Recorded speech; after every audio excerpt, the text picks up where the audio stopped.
para asatidz, khususnya Buya Dul Yamani.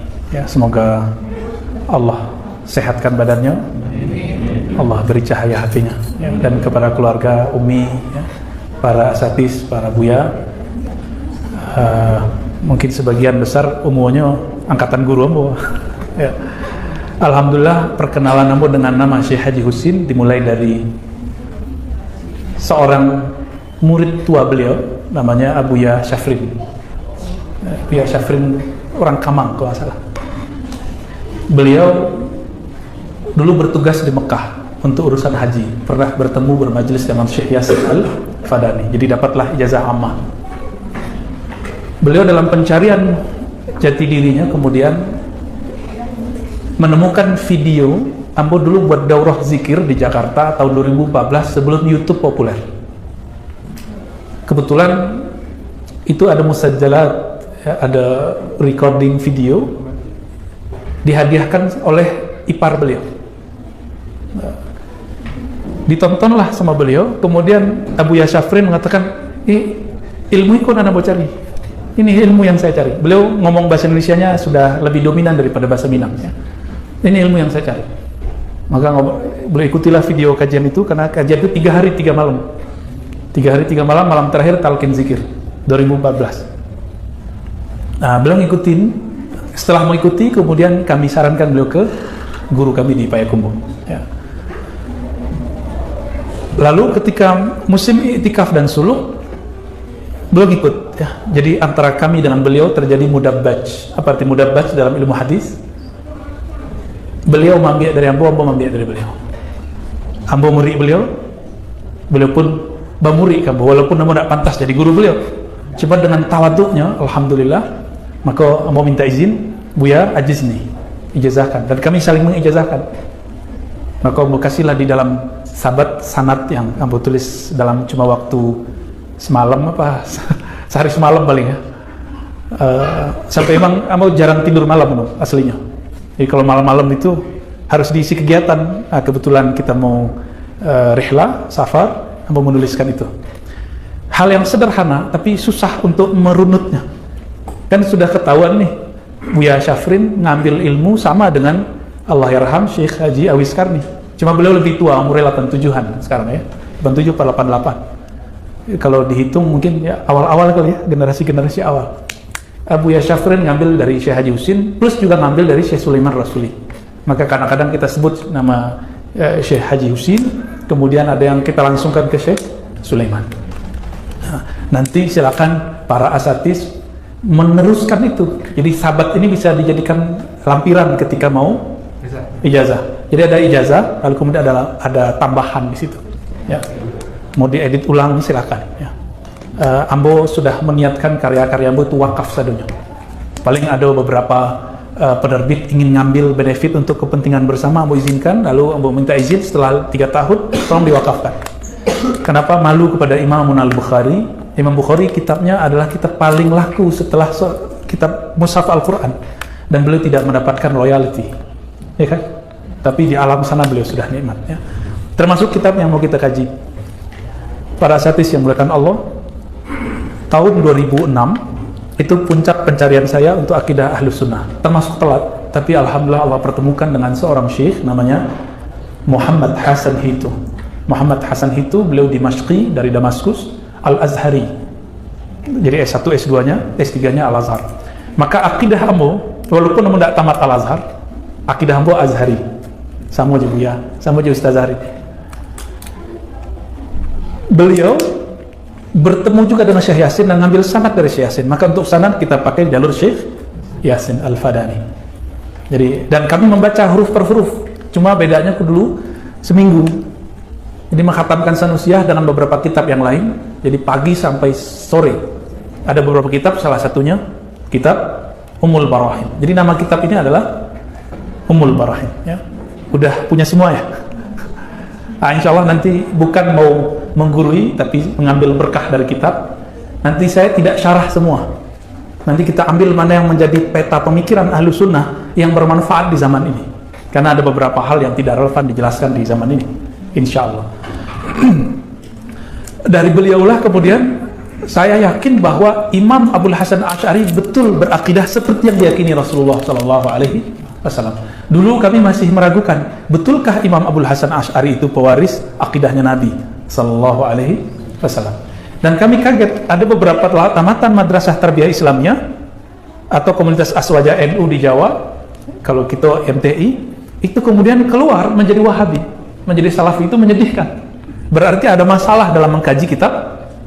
Oh, cuci otaknya bagus. Di Damaskus itu, tapi nggak tinggal di Damaskus, ada namanya seorang Syekh Abdurrahman Ad-Dimashqi. Apa kata dia?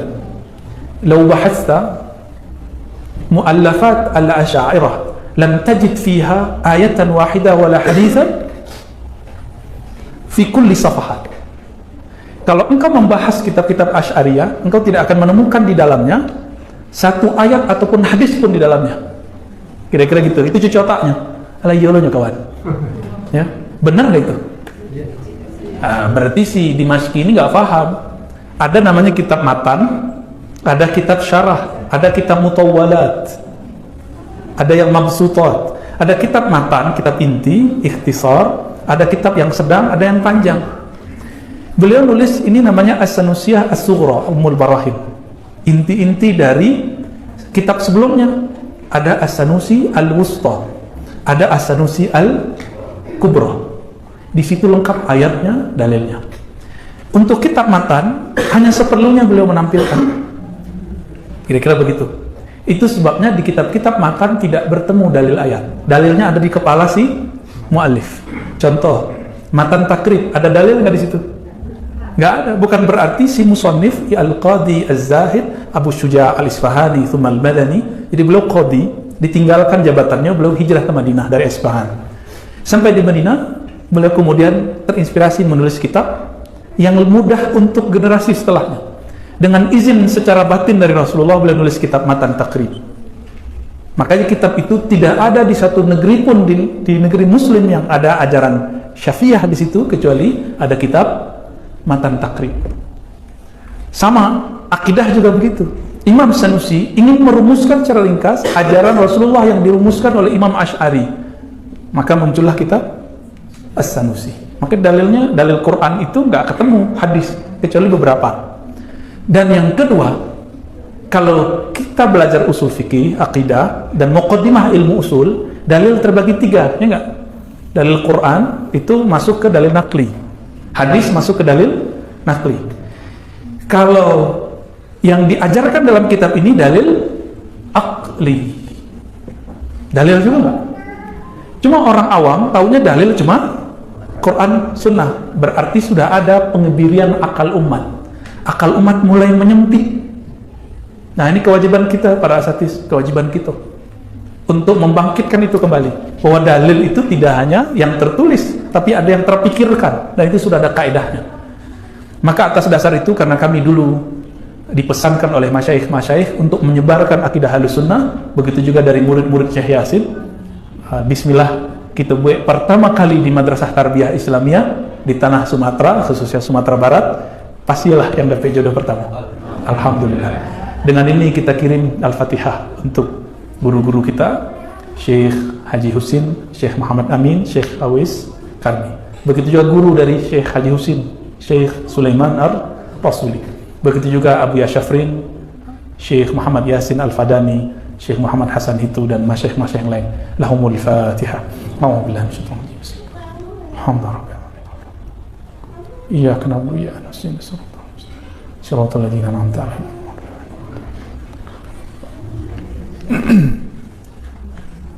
Kita mulai baca kitab. Ya. Insyaallah nanti sore kita bacakan sanadnya. Bismillahirrahmanirrahim. Bi asanidina, dengan sanad-sanad kita yang bersambung dari guru kita Abu Ya Syafrin, Abu Ya Husin, Syekh Sulaiman Rasuli, dari guru-gurunya ke atas sana. Syekh Sulaiman Rasuli mengambil dari Syekh Hasan bin Sa'id Yamani, dan dari ayahnya Sa'id Yamani. Syekh Sulaiman Rasuli juga mengambil dari gurunya Umar Bajuni, juga ngambil dari Syekh Mukhtar bin Atarid. Ya, beliau orang Indonesia tapi tinggal di Jabal Abi Kubais. Ada Syekh Muhammad Salim Babsin, dan masih beberapa, jadi sanadnya bisa dibawa ke beberapa jalur, insya Allah. Bi asanidihimul muttasilah ilal imam Abi Abdullah Muhammad ibn Yusuf As-Sanusi qala bismillahirrahmanirrahim alhamdulillahi wassalatu wassalamu ala rasulillah i'lam. Nah, nanti kalau ada santri membaca di muka ajarkan membacanya ulima, ya. Tapi kalau guru ke murid boleh baca i'lam, ya. Jadi kalau nanti murid membaca di muka di kelas, ajarkan adab ulima, gitu ya. Itu adab yang kami talaqikan langsung dari Syekh Badi' Sayyid Al-Laham, salah satu murid Syekh Hasan itu. Jadi beliau membaca kitab Ihya di Damaskus. Jadi Ihya Ulumuddin dibaca oleh para masyayikh. Sampai di Sumatera Barat, anak-anak baru, ya ada kelasnya Buya lah. Apa kata mereka? Apaan tuh Ihya Ulumuddin, gitu kan? Ketika membaca ada kalam Imam Ghazali, i'lam, beliau ganti jadi ulima. Itu adabnya. Tapi kalau tetap dibaca i'lam boleh nggak? Boleh. Ya, cuma janggal. Murid kok baca i'lam? Gitu ya. Annal hukm al-aqli yanhasiru fi thalathati aqsam. Hukum akal itu, ma makna al-hukum? Al-hukmu itqanu syai'. Hukum itu berarti penentuan sesuatu. Itu itqan. Maka rajul mutqin berarti sesuatu yang segala hal jelas dalam pikirannya. Hukum akli sesuatu yang ditentukan melalui akal. Wa ma huwa al-aqal?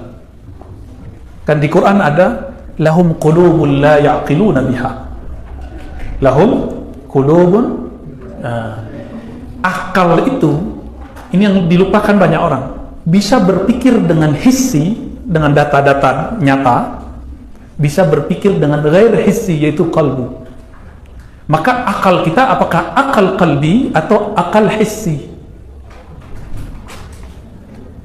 Yang disebutkan di Quran, afalam yasiru fil ard, apakah mereka tidak berjalan di muka bumi?